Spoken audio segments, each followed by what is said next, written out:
രുചിയുടെ കാര്യത്തിൽ ഒരു കോംപ്രമൈസും ഇല്ലാത്ത തൈര് ചമ്മന്തിയും മുളക് ചമ്മന്തിയും കഞ്ഞിയും പിന്നെ ബജി മുളകിന്റെ മുളകിൽ വരട്ടിയെടുത്ത കൂട്ടും. അപാര രുചി. ബജി മുളകും കൊണ്ട് നമുക്ക് ചോറിന് കൂട്ടാവുന്ന ചപ്പാത്തിക്കും ഒക്കെ കൂട്ടാവുന്ന നല്ല കിട്ടലിനൊരു കറിയായിട്ടാണ് ഞാൻ വന്നിട്ടുള്ളത് കേട്ടോ. സെയിം സാധനം വെണ്ടയ്ക്കയും കൊണ്ട് ഉണ്ടാക്കാം.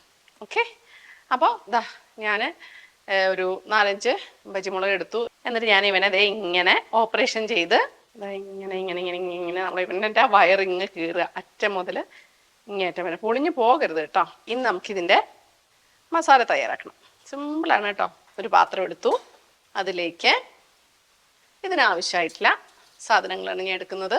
1 ടേബിൾ സ്പൂൺ മുളക് പൊടി, കാശ്മീരി മുളക് പൊടിയും സാധാരണ മുളക് പൊടിയും കൂടി ഉള്ളതാണ്. 1/4 ടേബിൾ സ്പൂൺ ഉപ്പ് നമുക്ക് പിന്നെ നോക്കാൻ വേണമെങ്കിൽ. മഞ്ഞൾപ്പൊടി ഒരു 1/4 ടേബിൾ സ്പൂണ്, ഒരു 1/2 ടേബിൾ സ്പൂണ് കുരുമുളക് പൊടി, 1/4 ടേബിൾ സ്പൂണ് ഗരം മസാല. ഇനി നമ്മളിത് കുഴയ്ക്കണം. എങ്ങനെയാ കുഴയ്ക്കുക? നമ്മുടെ നല്ല പുളിയുടെ സിറപ്പില്ലേ, വാളംപുളി സിറപ്പാക്കി വെച്ചിട്ടുണ്ട്.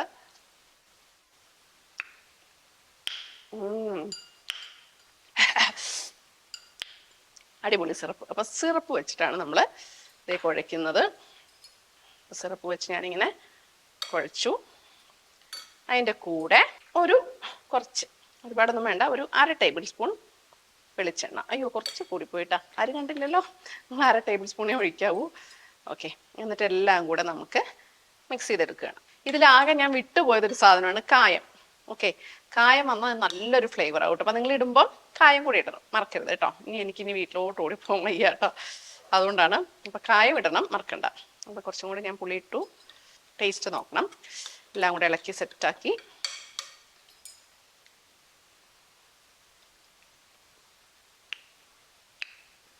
അയ്യോ നല്ല കിട്ടില്ല എരിവാണേ. ഞാനതാ ഏകദേശം 2-2.5 ടേബിൾ സ്പൂണ് എന്തിട്ടു? പുളി സിറപ്പ്, കൊട്ടയുള്ളതാണ് ഇട്ടു. പിന്നെ കുഴപ്പമില്ലല്ലോ, പുളിയാണ്. നല്ല എരിവുള്ള കറിയാണ്. കാരണം ഈ ബജി മുളകിനെ കാണാൻ മാത്രമേ എന്തുണ്ടുള്ളൂ, എരിവ് ഫീൽ ചെയ്യുള്ളൂ. പക്ഷെ അതിന് ആക്ച്വലി എന്തില്ല, എരിവില്ല. ഇനി എൻ്റെ അഭ്യാസം കണ്ടോ കേട്ടോ. ഇവനെ നമ്മൾ ഇതിൻ്റെ ഉള്ളിൽ ഇങ്ങനെ തേച്ച് പിടിപ്പിക്കുക. ഉള്ളിൽ മാത്രമേ വെച്ചിട്ടുള്ളൂ കേട്ടോ, പുറത്തൊന്നും നമ്മൾ തേക്കുന്നില്ല. മുക്കി വറക്കുന്ന ബജി മുളക് പോലെയൊന്നുമല്ല. ഇവൻ്റെ വയറ് കീറിയതിൻ്റെ ഉള്ളിൽ നമ്മളിതേ മസാല. നല്ല എരിവായതുകൊണ്ട് തന്നെ കൈ കൊണ്ട് തൊടാൻ എനിക്കൊരു മടിയാണ് കേട്ടോ. എല്ലാം ദേ ഇങ്ങനെ തേച്ച് പിടിപ്പിച്ച് സുന്ദര കുട്ടപ്പനായിട്ട് വെച്ചു. അപ്പം നമ്മൾ മസാലയൊക്കെ പരട്ടി, ഇത് അങ്ങനെ മാരിനേറ്റ് ചെയ്ത് വെക്കുകയൊന്നും വേണ്ട കേട്ടോ. പരട്ടുക, കുറച്ച് എണ്ണ എടുക്കുക, മുരിച്ചെടുക്കുക. അതെ, നമ്മളിത് ഒരിക്കലും എണ്ണയിൽ ഫ്രൈ ചെയ്തിട്ടല്ല ഉണ്ടാക്കുക. ജസ്റ്റ് ഒരു പാനിൽ ഒരു കുറച്ച് എണ്ണ ഇട്ടിട്ട് ഒന്ന് വക്കിയെടുക്കുകയാണ് ചെയ്യുക. അല്ലാതെ മൊത്തം എണ്ണയിൽ മുക്കുന്നില്ല, ജസ്റ്റ് ഒന്ന് പരട്ടിയാൽ മാത്രം മതി. ഇപ്പം ചട്ടി ചൂടായി, ഒരു തുണ്ടെണ്ണ, ഒരു 1/2 ടേബിൾ സ്പൂൺ പോലും ഞാൻ ഒഴിച്ചിട്ടില്ല കേട്ടോ. ജസ്റ്റ് ഒന്ന് ഇങ്ങനെ പാത്രം മൊത്തം. അയ്യോ, വെള്ളം വറ്റിയിട്ടുണ്ടായിരുന്നു. ദേ പൂക്കുറ്റി പോകുന്നു പൂക്കുറ്റി. സൈഡിൽ വെള്ളം ഉണ്ടായിരുന്നു, കണ്ടില്ല. എന്നിട്ട് നല്ല എണ്ണ ചൂടായി. ഓക്കെ, ചെറിയ തീയില് നമുക്ക് അങ്ങോട്ട് വെക്കാം. അനുസരണ ഇല്ലാത്ത മുളകും, അനുസരണ ഇല്ലാത്ത അടുപ്പും, ഒട്ടും അനുസരണ ഇല്ലാത്ത അന്നമ്മയും. ജസ്റ്റ് നന്നായിട്ടൊന്ന് വാടി ചുങ്ങി വരുന്നവരെയാണ് അതിൻ്റെ ഒരു സമയം.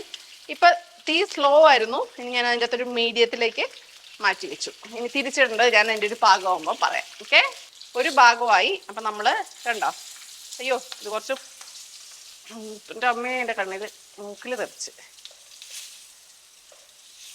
ഇതുപോലെ ഒന്ന് വങ്ങി വരണം. ഇനി വളരെ ഇപ്പൊ ഒരു ഭാഗമായില്ലേ, ഇനി മസാലയുള്ള ഭാഗം ഞാൻ അടിയിലാക്കാൻ പോവാ. അപ്പൊ ഏറ്റവും തീ കുറച്ച്, ഇവിടെ ഇങ്ങോട്ട് പാടാ, മസിൽ പിടിക്കാതെടാ. ഇനി വെറും ചെറിയ തീയിൽ ഇരുന്നോട്ടെ. ഓക്കെ, അപ്പൊ എനിക്ക് തോന്നുന്നു 1 മിനിറ്റ് ഞാനൊരു ഭാഗവും വെച്ചിട്ടില്ല. കഷ്ടി 1 മിനിറ്റ് തന്നെ മറ്റേ ഭാഗവും വെക്കേണ്ട ആവശ്യമുള്ളൂ കേട്ടോ. മസാല അതിൻ്റെ ഉള്ളിലേക്ക് ഒന്ന് കയറണം. നമുക്കിതേ പതുക്കെ ഒന്ന് ഇങ്ങനെ ഒന്ന് ഞെക്കി പീച്ചി അവനെ ഒന്ന് സ്നേഹിക്കാം. അപ്പോൾ ഞാൻ ദേ ഓഫ് ചെയ്തു കേട്ടോ.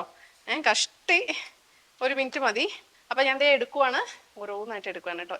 അപ്പോൾ ബാക്കി നമ്മൾ മൂത്ത മസാല ഉണ്ട് ഇതിൻ്റെ അകത്ത്. ഞാൻ ഒന്ന് എടുത്ത് സൈഡിൽ വെച്ച് നോക്കട്ടെ കേട്ടോ. വേണ്ട എണ്ണ.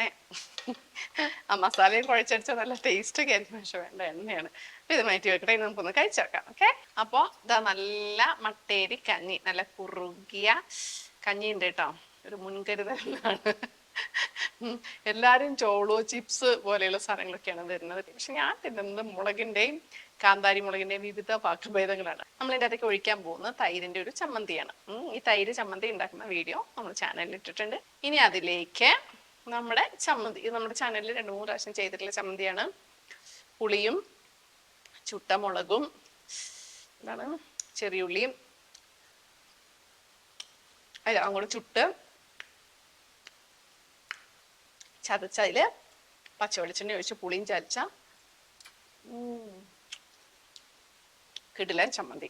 ശരിക്കും നമ്മള് പഴങ്കഞ്ഞിയൊക്കെ തിന്നുന്നില്ലേ, ആ ഒരു കോമ്പിനേഷൻ അതിനുണ്ട്. പൊളിക്കില്ലേ? അതേ ഇളക്കി മറിച്ച്, ഇപ്പൊ ഗാലക്സി പോലെ ഉണ്ട് എൻ്റെ കഞ്ഞിപ്പാത്രം കണ്ടാൽ. യെസ്, ഇളക്കി മറിച്ച് ഇളക്കി മറിച്ച് ഇളക്കി മറിച്ച് ശരിക്കും പഴങ്കഞ്ഞി പോലെ ഉണ്ട് കേട്ടോ. ഇതൊന്ന് കുളിച്ചു നോക്കട്ടെ കേട്ടോ. പഴങ്കഞ്ഞിനെ തോൽപ്പിക്കുന്ന അതേ രുചി. അപ്പൊ ഞാൻ നമ്മുടെ താരത്തെ എടുത്തു. ഈ 5 എണ്ണത്തില് ഏറ്റവും കൂടുതൽ മസാലയുള്ളതും മുരിഞ്ഞതുമായിട്ടുള്ള മുളകാണ് എടുത്ത് കൈവച്ചിട്ടുള്ളത്. എങ്ങനെയാ ഇത് കഴിക്കുന്നത് രാമകുട്ടി എന്ന് ചോദിച്ചാൽ, എന്താ ഇങ്ങനെ ഉണ്ട് മുറിച്ചെടുക്കും. മുളക് മസാലയോടെ ഇങ്ങനെ മുറിക്കും. ഉള്ളിയും മസാലയും കുറച്ച് തോണ്ടി ഇങ്ങനെ എടുക്കും. എന്നിട്ട് കഞ്ഞിയിൽ ഇങ്ങനെ ഇട്ട് കുഴയ്ക്കും, ഇടുകിടും. ഇത് ഞാൻ പ്രാവശ്യം ഉണ്ടാക്കിയതാണ്, അതുകൊണ്ട് എനിക്ക് എക്സൈറ്റ്മെന്റ് ഇല്ലാത്തതാണ് കേട്ടോ. നല്ല ടേസ്റ്റ് ഉണ്ട്. അന്ന് ഞാൻ ചോറിലാ തിന്നത്, കഞ്ഞിയിലും ബെസ്റ്റ് അതെ. അപ്പൊ ഈ രീതിയിൽ നമുക്ക് കഴിക്കാം. ഇങ്ങനെ എടുത്തു,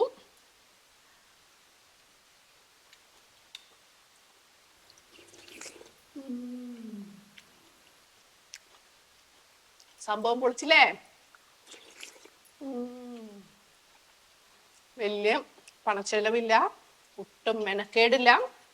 രുചിയുടെ കാര്യത്തിൽ ഒരു കോംപ്രമൈസും ഇല്ലാത്ത തൈര് ചമ്മന്തിയും മുളക് ചമ്മന്തിയും കഞ്ഞിയും പിന്നെ ബജി മുളകിൽ വരട്ടിയെടുത്ത കൂട്ടും.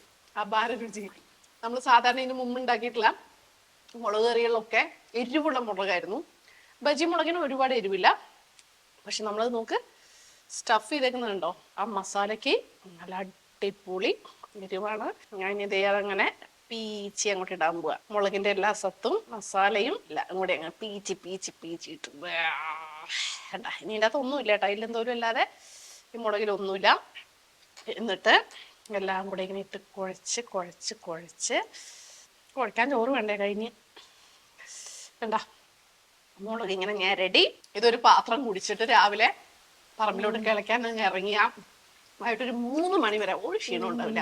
അപ്പൊ ഇഷ്ടമായാല് ലൈക്ക് ചെയ്യാനും ഷെയർ ചെയ്യാനും കമന്റ് ചെയ്യാനും മറക്കരുത്. ആരെങ്കിലും നമ്മുടെ ചാനല് ഫോളോ ചെയ്യാനും സബ്സ്ക്രൈബ് ചെയ്യാനും ബാക്കിയുണ്ടെങ്കിൽ മടിക്കാതെ ചെയ്യണം. അപ്പോൾ ഇതുപോലെ പരീക്ഷണ വിഭവങ്ങളും നാടൻ വിഭവങ്ങളുമായിട്ട് വരുന്നവരെ നിങ്ങളുടെ സ്വന്തം അന്നമ്മ.